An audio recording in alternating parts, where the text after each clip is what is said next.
ಎಲ್ಲ ಸ್ಪರ್ಧಾರ್ಥಿಗಳಿಗೆ HA ಅಕಾಡೆಮಿಗೆ ಸ್ವಾಗತ. ಇವತ್ತು ನಾವು ಪರೀಕ್ಷಾ ದೃಷ್ಟಿಯಿಂದ ಒಂದು ತುಂಬಾನೇ ಪ್ರಮುಖವಾದ ವಿಷಯದ ಬಗ್ಗೆ ಚರ್ಚೆ ಮಾಡೋಣ.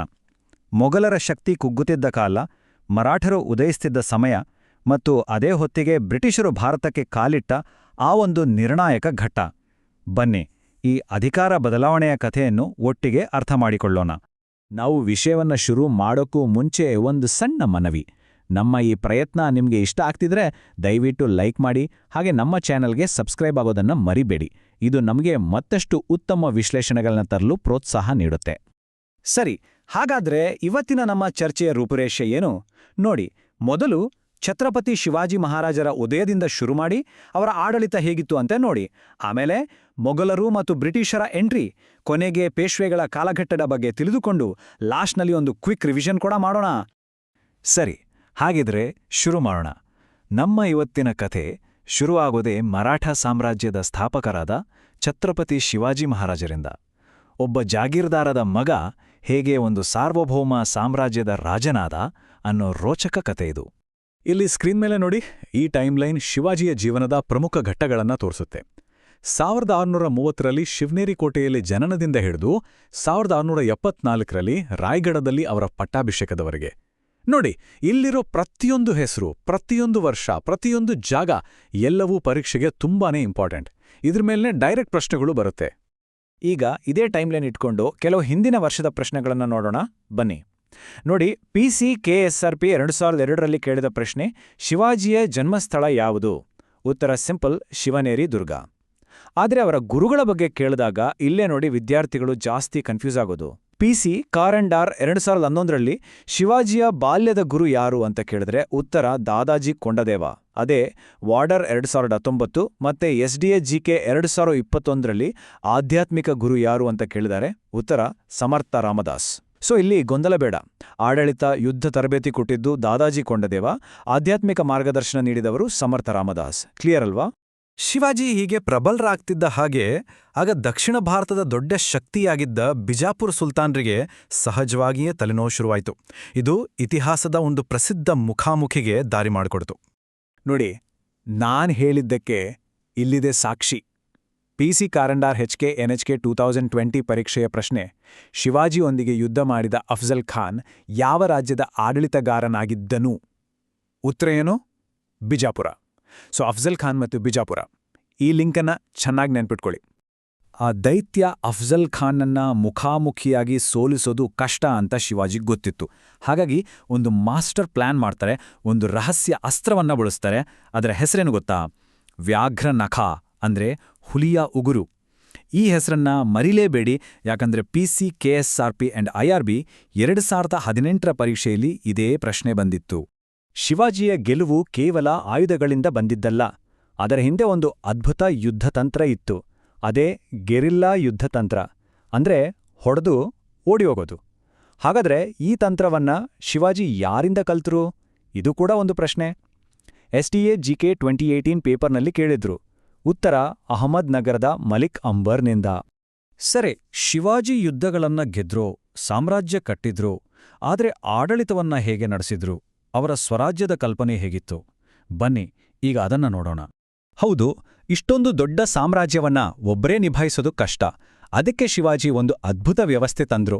ಅದೇ ಅಷ್ಟಪ್ರಧಾನ, ಅಂದ್ರೆ 8 ಮಂತ್ರಿಗಳ ಮಂಡಳಿ. ಇದರಲ್ಲಿ ಪ್ರತಿಯೊಂದು ಹುದ್ದೆಗೂ ಅದರದ್ದೇ ಆದ ಪ್ರಾಮುಖ್ಯತೆ ಇತ್ತು. ಉದಾಹರಣೆಗೆ PSI 2018 ಪರೀಕ್ಷೆಯಲ್ಲಿ ಕೇಳಿದ್ರು ನೋಡಿ, ಪೇಶ್ವೆ ಅಂದ್ರೆ ಯಾರು? ಪೇಶ್ವೆ ಅಂದ್ರೆ ಪ್ರಧಾನಮಂತ್ರಿ. ಈಗ ಒಂದು ಇತ್ತೀಚಿನ ಪ್ರಶ್ನೆ ನೋಡೋಣ, 2024ರದು. ಈ ಥರ ಹೊಂದಿಸಿ ಬರೆಯಿರಿ ಪ್ರಶ್ನೆಗಳು ಬಂದಾಗ ಹೇಗೆ ಸಾಲ್ವ್ ಮಾಡಬೇಕು ಅಂತ ಹೇಳ್ತೀನಿ ಕೇಳಿ. ಮೊದಲು ನಮಗೆ ಖಚಿತವಾಗಿ ಗೊತ್ತಿರೋದನ್ನ ಮ್ಯಾಚ್ ಮಾಡಿ. ಸರ್ ಇ ನೌಬತ್ ಅಂದ್ರೆ ಸೇನಾಧಿಪತಿ, ಹೌದು ಸರಿ. ಪಂಡಿತರಾವ್ ಅಂದ್ರೆ ಧಾರ್ಮಿಕ ಮುಖ್ಯಸ್ಥ, ಇದು ಸರಿ. ಅಮಾತ್ಯ ಅಂದ್ರೆ ಹಣಕಾಸು ಸಚಿವ, ಇದು ಸರಿ. ಆದರೆ 4ನೇ ಜೋಡಿ ನೋಡಿ, ವಿದೇಶಾಂಗ ಸಚಿವನಿಗೆ ಸುರ್ನವಿಸ್ ಅಂತ ಕೊಟ್ಟಿದ್ದಾರೆ, ಇದು ತಪ್ಪು. ಯಾಕಂದ್ರೆ ವಿದೇಶಾಂಗ ಸಚಿವರನ್ನ ಸುಮಂತ ಅಂತ ಕರೀತಿದ್ರು. ಹಾಗಾದ್ರೆ ಸರಿಯಾಗಿರೋದು 3 ಜೋಡಿಗಳು ಮಾತ್ರ. ಹೀಗೆ ಎಲಿಮಿನೇಷನ್ ಮೆಥಡ್ ಬಳಸಬೇಕು. ಈಗ ಮರಾಠರ 2 ಪ್ರಮುಖ ತೆರಿಗೆಗಳ ಬಗ್ಗೆ ಮಾತಾಡೋಣ, ಚೌತ್ ಮತ್ತು ಸರ್ದೇಶ್ಮುಖಿ. ಇವೆರಡರ ಬಗ್ಗೆನೂ ತುಂಬಾ ಗೊಂದಲ ಇರುತ್ತೆ. PCKSRP NHK 2016 ಪರೀಕ್ಷೆಯಲ್ಲಿ ಕೇಳಿದ ಪ್ರಶ್ನೆ, ಈ ತೆರಿಗೆಗಳನ್ನು ವಿಧಿಸಿದವರು ಯಾರು? ಉತ್ತರ ಶಿವಾಜಿ. ಸರಿ, ಇವೆರಡಕ್ಕೂ ವ್ಯತ್ಯಾಸ ಏನು? ಚೌಥ್ ಹಂಡೆ ನಮ್ಮ ಮೇಲೆ ದಾಳಿ ಮಾಡಬೇಡಿ ಅಂತ ಬೇರೆ ರಾಜ್ಯದವರು ಕೊಡುವ 1/4 ಭಾಗದ ಕಪ್ಪ. ಸರ್ದೇಶ್ಮುಖಿ ಅಂದ್ರೆ ಶಿವಾಜಿ ಆ ಪ್ರದೇಶದ ಮುಖ್ಯಸ್ಥ ಅನ್ನೋ ಕಾರಣಕ್ಕೆ ಕೊಡುವ ಹೆಚ್ಚುವರಿ 10% ತೆರಿಗೆ. ಸಿಂಪಲ್ ಅಲ್ವಾ? ಇಲ್ಲಿ ಒಂದು ತುಂಬಾನೇ ಇಂಪಾರ್ಟೆಂಟ್ ಪಾಯಿಂಟ್ ಇದೆ ನೋಡಿ. ಈ ತೆರಿಗೆಗಳನ್ನ ಶಿವಾಜಿ ತನ್ನ ಸ್ವರಾಜ್ಯದ ಒಳಗಿನ ಜನರಿಂದ ವಸೂಲಿ ಮಾಡ್ತಿರ್ಲಿಲ್ಲ. ಇದು KPTCL JRSS 2022 ಪರೀಕ್ಷೆಯ ಒಂದು ಕಠಿಣ ಪ್ರಶ್ನೆಗೆ ಉತ್ತರ ಕೊಡುತ್ತೆ. ಪ್ರಶ್ನೆ ಹೀಗಿತ್ತು: ಪ್ರತಿಪಾದನೆ ಎ, ಚೌಥ್ ಮತ್ತು ಸರ್ದೇಶಮುಖಿ ಮರಾಠರ ಪ್ರಮುಖ ಆದಾಯದ ಮೂಲವಾಗಿತ್ತು.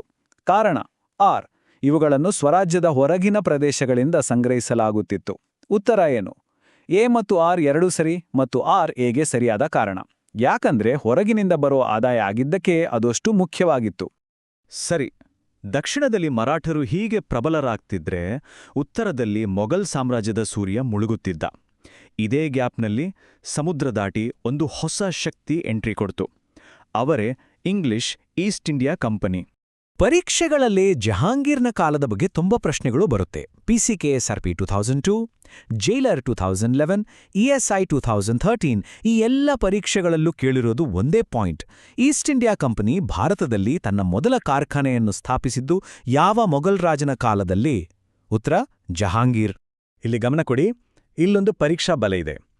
ಇಬ್ರು ಬ್ರಿಟಿಷರು ಜಹಾಂಗೀರ್ನ ಆಸ್ಥಾನಕ್ಕೆ ಬರ್ತಾರೆ, ಹಾಕಿನ್ಸ್ ಮತ್ತು ಥಾಮಸ್ರು. KEA KRIDL AE 2023ರಲ್ಲಿ ಕೇಳಿದ್ರು, ಮೊದಲು ಬಂದವರು ಯಾರು? ಉತ್ತರ ವಿಲಿಯಂ ಹಾಕಿನ್ಸ್. ಅದೇ KEA SDA 2023ರಲ್ಲಿ ಕೇಳಿದ್ರು, ವ್ಯಾಪಾರಕ್ಕೆ ಅನುಮತಿ ಪಡೆದ ರಾಯಭಾರಿ ಯಾರು ಅಂತ. ಅದು sir Thomas rho. So first ಬಂದಿದ್ದು ಹಾಕಿನ್ಸ್, ಸೆಕೆಂಡ್ ಬಂದಿದ್ದು ರೋ. ಈ ಕ್ರಮವನ್ನ ಮರಿಬೇಡಿ. ಶಿವಾಜಿ ನಂತರ ಏನಾಯ್ತು? ಮರಾಠ ಸಾಮ್ರಾಜ್ಯದ ಅಧಿಕಾರದ ಚುಕ್ಕಾಣಿ ಪೇಶ್ವೆಗಳ ಕೈಗೆ ಬಂತು. ಇವರ ಕಾಲದಲ್ಲಿ ಸಾಮ್ರಾಜ್ಯ ಅಪಾರ ವಿಸ್ತಾರವಾಯಿತು. ಆದರೆ ಜೊತೆಗೆ ಆಂತರಿಕ ಕಲಹಗಳು ಶುರುವಾಗಿ ಒಂದು ದೊಡ್ಡ ಯುದ್ಧಕ್ಕೂ ಕಾರಣವಾಯಿತು. ನೋಡಿ, ಕಾಲಕ್ರಮೇಣ ಮರಾಠ ಸಾಮ್ರಾಜ್ಯ ಒಂದೇ ಆಡಳಿತದಡಿ ಇರಲಿಲ್ಲ. ಅದು 5 ಪ್ರಬಲ ಮನೆತನಗಳ ಒಂದು ಒಕ್ಕೂಟವಾಯಿತು. ಈ ಟೇಬಲ್ ನೋಡಿ. ಗ್ರೂಪ್ C 2017 ಪರೀಕ್ಷೆಯ ಹೊಂದಿಸಿ ಬರೀರಿ ಪ್ರಶ್ನೆಗೆ ಇದೇ ಉತ್ತರ. ಪೇಶ್ವೆಗಳು ಪೂನಾದಲ್ಲಿ, ಭೋಸ್ಲೆಗಳು ನಾಗ್ಪುರದಲ್ಲಿ, ಗಾಯಕ್ವಾಡ್ಗಳು ಬರೋಡಾದಲ್ಲಿ, ಹೋಳ್ಕರ್ಗಳು ಇಂದೋರ್ನಲ್ಲಿ ಮತ್ತು ಸಿಂಧ್ಯಾಗಳು ಗ್ವಾಲಿಯರ್ನಲ್ಲಿ. ಈ ಲಿಸ್ಟ್ ತುಂಬಾನೇ ಇಂಪಾರ್ಟೆಂಟ್. ಹಾಗಾದ್ರೆ ಶಿವಾಜಿಯ ನಂತರ ಮರಾಠ ಶಕ್ತಿಯನ್ನ ಮತ್ತೆ ಕಟ್ಟಿದ್ಯಾರು? ಈ ವಿಸ್ತರಣೆಯ ಯುಗವನ್ನ ಶುರು ಮಾಡಿದ್ಯಾರು? ಅದಕ್ಕೆ ಉತ್ತರ ಬಾಲಾಜಿ ವಿಶ್ವನಾಥ್. ಗ್ರೂಪ್ C 2017 ಪರೀಕ್ಷೆಯಲ್ಲೇ ಕೇಳಿದ್ರು, ಮರಾಠ ರಾಜ್ಯದ 2ನೇ ಸ್ಥಾಪಕ ಯಾರು ಅಂತ. ಉತ್ತರ ಮೊದಲ ಪೇಶ್ವೆಯಾದ ಬಾಲಾಜಿ ವಿಶ್ವನಾಥ್. ಆದ್ರೆ ಮರಾಠರ ಈ ಓಟಕ್ಕೆ ಬ್ರೇಕ್ ಹಾಕಿದ್ದು 1761ರ 3ನೇ ಪಾನಿಪತ್ ಕದನ. ಇದು ಭಾರತದ ಇತಿಹಾಸವನ್ನೇ ಬದಲಾಯಿಸಿದ ಯುದ್ಧ. ನೋಡಿ, ಒಂದೇ ಯುದ್ಧದ ಮೇಲೆ 2 ಬೇರೆ ಬೇರೆ ಪರೀಕ್ಷೆಗಳಲ್ಲಿ ಪ್ರಶ್ನೆ ಬಂದಿದೆ. SDA GK 2019ರಲ್ಲಿ ಯುದ್ಧದಲ್ಲಿ ಮರಾಠ ಸೇನೆಯ ನಾಯಕ ಯಾರು ಅಂತ ಕೇಳಿದ್ರು. ಉತ್ತರ ಸದಾಶಿವರಾವ್.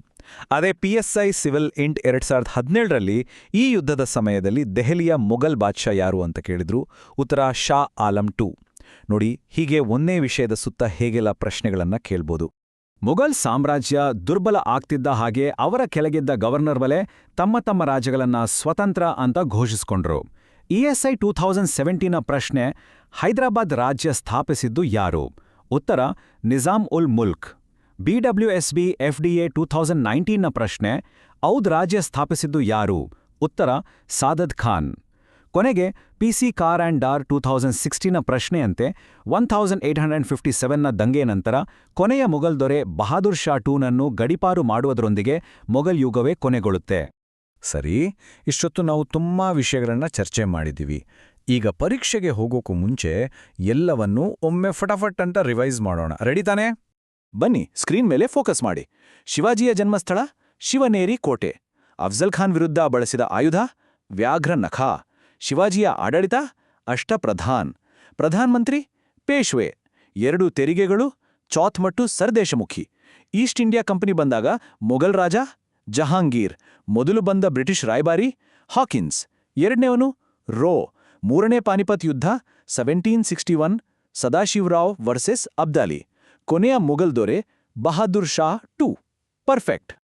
ಕೊನೆಯದಾಗಿ ನಿಮ್ಗೊಂದು ಯೋಚನೆ ಮಾಡೋಕೆ ಪ್ರಶ್ನೆ. ಒಂದು ಕಡೆ ಮೊಘಲರು ಮುಳುಗ್ತಿದ್ರು, ಇನ್ನೊಂದು ಕಡೆ ಮರಾಠರು ಏಳ್ತಿದ್ರು, ಮತ್ತೊಂದು ಕಡೆ ಬ್ರಿಟಿಷರು ಬರ್ತಿದ್ರು. ಈ 3ರ ನಡುವಿನ ಅಧಿಕಾರದ ಆಟದಲ್ಲಿ ಭಾರತದ ಹಣೆಬರವನ್ನೇ ಬದಲಾಯಿಸಿದ ಆ ಒಂದು ಟರ್ನಿಂಗ್ ಪಾಯಿಂಟ್ ಯಾವುದು ಅಂತ ಯೋಚನೆ ಮಾಡಿ. ಈ ವಿಷಯದ ಬಗ್ಗೆ ನಿಮ್ಮ ತಿಳುವಳಿಕೆ ಇನ್ನಷ್ಟು ಗಟ್ಟಿಯಾಗತ್ತೆ. ನಿಮ್ಮ ಪರೀಕ್ಷೆಗಳಿಗೆ ಆಲ್ ದಿ ಬೆಸ್ಟ್.